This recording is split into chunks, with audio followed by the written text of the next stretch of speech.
Y si te dijera que la forma en que pensamos sobre tomar decisiones importantes está en gran medida equivocada, siempre buscamos la mejor opción, la óptima. Pero, ¿qué pasa si en los problemas más complejos de la vida o de las finanzas no existe una única respuesta perfecta? Bienvenidos, hoy nos sumergimos en un material que aborda justo eso. Es un artículo académico de finanzas matemáticas de Cosimo Munari, y aunque su título es un trabalenguas, representaciones multiutilidad de preferencias incompletas inducidas por medidas de riesgo con valores en un conjunto, la idea central es revolucionaria. Nuestra misión hoy es descifrar este puzzle. ¿Cómo podemos actuar de forma racional cuando no podemos simplemente ordenar nuestras opciones de mejor a peor? Exacto. Y es que esto va más allá de la simple indecisión, ¿eh? Es un problema fundamental que la economía clásica a menudo ha preferido, ignorar. Siempre asumimos que podemos comparar dos cosas, A y B, y decidir cuál preferimos. Pero en el mundo real, especialmente al lidiar con riesgos financieros, a menudo nos enfrentamos a comparar peras con manzanas. Este documento no ofrece un truco psicológico, sino que intenta construir una estructura matemática sólida para navegar por esa ambigüedad. Y eso, aunque suene muy abstracto, tiene unas implicaciones enormes. Pues vamos a meternos en faena. El concepto clave del que parte todo el artículo es el de preferencias incompletas. Suena técnico, pero es algo que todos hemos experimentado. La teoría económica tradicional dice que tus preferencias son completas. Siempre puedes decir si prefieres un café a un té a un café, o si te dan exactamente igual. Hay un orden claro.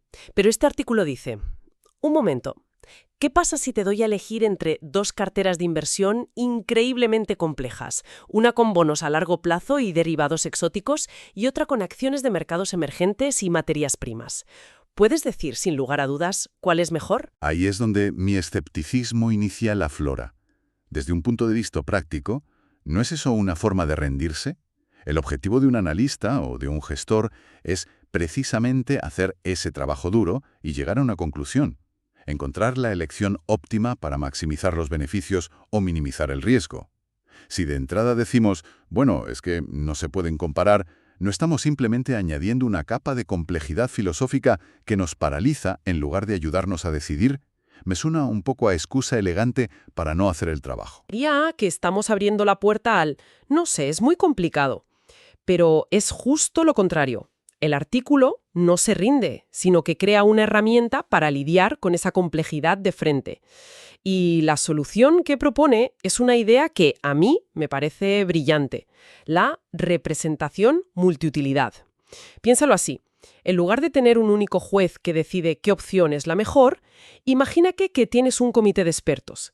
Cada experto tiene su propia forma de medir el valor o la utilidad de una opción, su propia perspectiva. Vale, una especie de jurado. Exacto. Y el modelo dice, una opción X solo es claramente preferible a una opción Y si todos y cada uno de los miembros de ese jurado están de acuerdo. Si hay el más mínimo desacuerdo, si un experto prefiere X pero otro prefiere Y, entonces el veredicto no es que una sea mejor, sino que son oficialmente incomparables. No hay consenso. Es una forma de darle rigor matemático a la ambigüedad, en lugar de barrerla debajo de la alfombra. O sea, que la falta de un orden claro no es un fallo del modelo, sino el resultado que el modelo produce cuando la evidencia es ambigua. Vale, esa idea me convence más. No es una excusa, es un diagnóstico. Pero me pregunto cómo se conecta esto con las finanzas, con el riesgo. Pues aquí es donde la cosa se pone aún más interesante y sobre todo más práctica. El artículo conecta esta idea del jurado con una herramienta matemática llamada medidas de riesgo con valores en un conjunto. A ver cómo lo explico. Imagina que vas a hacer un viaje y le preguntas al GPS. La forma tradicional de medir el riesgo sería como preguntarle, ¿cuál es la ruta más rápida? Y el GPS te da una única respuesta, 35 minutos por la autopista. Un único número o una única solución. Exacto.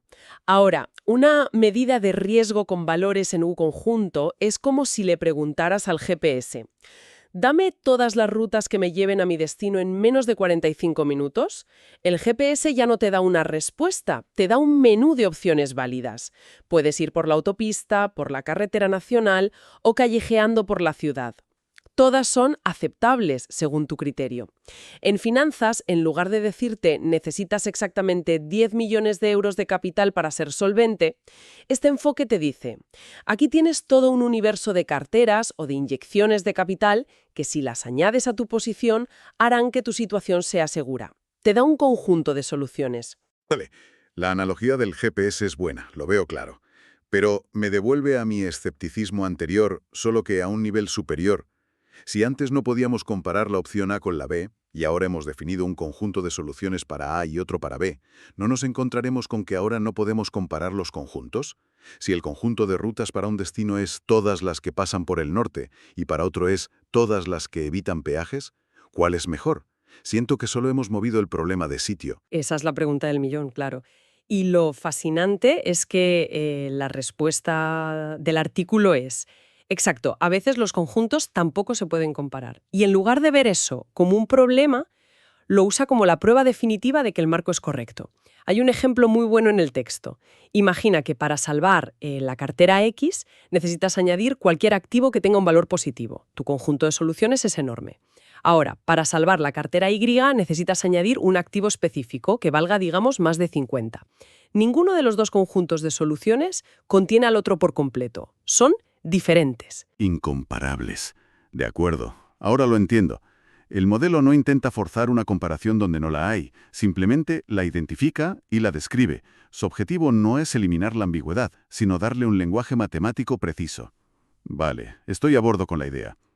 Pero entonces llegamos a la parte que, lo confieso, me intimida un poco al leer el artículo. La maquinaria matemática que usa para construir todo esto. Sí, ahí es cuando una se da cuenta de que esto es un artículo de investigación muy serio. Se mencionan conceptos de un campo llamado análisis convexo.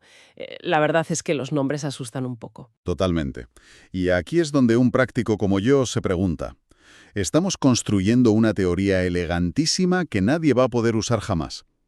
La idea es descomponer este problema tan complejo de los conjuntos en una familia de problemas más sencillos, de los que dan un solo número. Es una estrategia de divide y vencerás. Pero incluso esos problemas más sencillos tienen sus propias complicaciones. El artículo menciona que pueden no ser continuos. Y eso es un problema mayúsculo en finanzas. Que algo no sea continuo significa que un cambio minúsculo en tu cartera, casi insignificante, podría provocar de repente un salto gigantesco en tu cálculo de riesgo. Es como si, al mover un céntimo de una cuenta a otra, tu riesgo calculado pasara de 1.000 euros a 1.000.000. Ningún modelo de optimización puede funcionar así.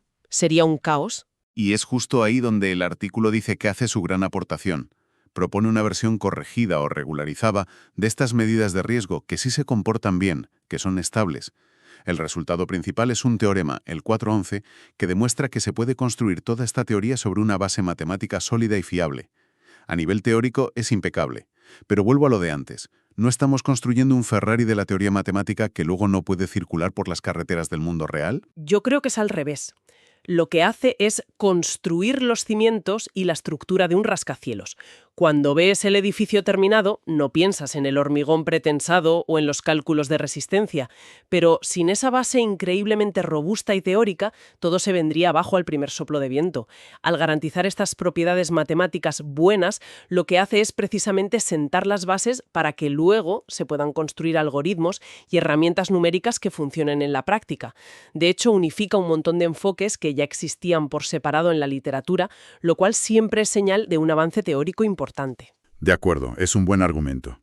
Una teoría sólida es el requisito indispensable para una buena aplicación. Entonces, si esta es la cimentación, ¿cuál es el edificio? ¿Dónde aterriza todo esto? Pues el artículo da dos ejemplos que son muy potentes.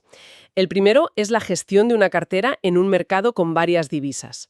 Imagina que eres una empresa que opera en euros, dólares y yenes. Tienes que gestionar los flujos de dinero y además pagar costes de transacción cada vez que cambias de una moneda a otra.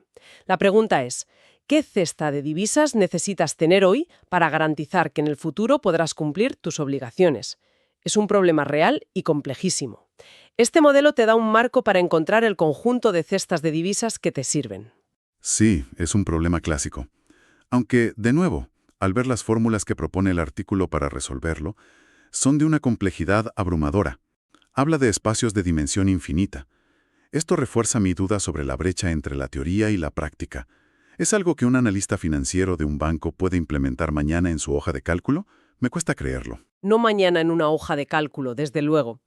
Esto es más bien el plano para construir el software especializado que lo hará. Pero fíjate en la segunda aplicación, que para mí es aún más reveladora. El riesgo sistémico. Aquí el problema es mucho mayor. Cierto, esa parte me pareció fascinante. Aquí la variable X ya no es tu cartera personal, sino las posiciones de capital de todos los bancos de un sistema financiero. Y el modelo intenta responder a la pregunta que se hacen los reguladores en una crisis. ¿Qué conjunto de inyecciones de capital son necesarias para que el sistema en su conjunto vuelva a ser seguro? Es básicamente un modelo matemático para calcular un rescate bancario. Exacto. Y aquí es donde el enfoque de conjunto de soluciones muestra todo su poder. El modelo no te da una cifra mágica en plan, el sistema necesita 50.000 millones de euros. Eso sería demasiado simple. Lo que te da es el universo de todos los paquetes de rescate que funcionan. Podría ser, por ejemplo, opción 1, 50.000 millones al banco A y 0 al B. Opción 2, 30.000 a A y 25.000 a B. Opción 3, te dibuja el mapa de todas las políticas de rescate viables. Visto así, para un regulador eso es infinitamente más útil. Le da un espacio de maniobra. En lugar de una única recomendación, tiene un menú de políticas posibles y puede analizar las implicaciones de cada una. Reconoce que puede haber muchas maneras de estabilizar el sistema y el modelo las caracteriza todas. Eso sí que es una herramienta potente para la toma de decisiones en momentos de crisis. Así que, si hacemos balance, hemos partido de una idea que parecía casi filosófica. ¿Qué hacemos cuando no hay una opción mejor? Y hemos llegado a un marco matemático increíblemente sofisticado, pero coherente, con aplicaciones muy concretas. Sí, creo que podemos destilar 4 ideas clave de todo esto. La primera, y la más importante, es el cambio de mentalidad. Las preferencias incompletas no son un error o una indecisión, son una característica real del mundo. Hay que aceptarlas y modelarlas, no ignorarlas. La segunda sería que la herramienta para modelarlas es la idea del jurado o comité de expertos, lo que el artículo llama representación multiutilidad. Una opción es mejor que otra solo si hay un consenso absoluto. La tercera, que la herramienta práctica para implementar esto son las medidas de riesgo con valores en un conjunto. Es pasar de pedir la mejor solución a pedir un menú de soluciones aceptables, como en tu analogía del GPS. Y la cuarta, que es la contribución más técnica, es que el artículo proporciona una base matemática sólida y robusta para todo esto, asegurando que los cálculos sean estables y fiables, lo cual es la condición indispensable para cualquier aplicación real. Y esas aplicaciones, sobre todo en riesgo sistémico, demuestran que esto no es solo un ejercicio académico. Ofrece un lenguaje nuevo para pensar sobre los problemas más peliagudos de las finanzas. Al final, lo que al principio parecía una debilidad, la complejidad y la abstracción, resulta ser su mayor fortaleza, porque al construir una teoría tan general, sus ideas se pueden aplicar a problemas muy distintos, desde una cartera de divisas hasta la regulación de todo un sistema bancario. Veo la elegancia teórica y la aplicación al riesgo sistémico me parece muy potente. Sigo sin estar del todo convencido de que esto vaya a ser una herramienta de uso diario para un gestor de fondos, por su complejidad, pero como herramienta conceptual para reguladores y para entender la estructura profunda del riesgo, es innegable que es un gran avance. Todo esto nos deja con una última reflexión. El artículo se centra en la economía, pero ¿y si aplicamos esta idea de multiutilidad a nuestras propias decisiones personales? Cuando nos enfrentamos a dilemas donde nuestros valores chocan, dedicar más tiempo a la carrera o a la familia, elegir un trabajo con más sueldo o uno con más propósito, quizás la obsesión por encontrar la respuesta óptima es una trampa. Quizás el objetivo real debería ser entender cuál es todo el conjunto de resultados aceptables vistos desde las distintas perspectivas de nuestros valores.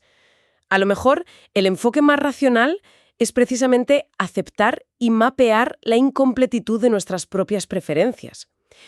Con ese pensamiento nos despedimos.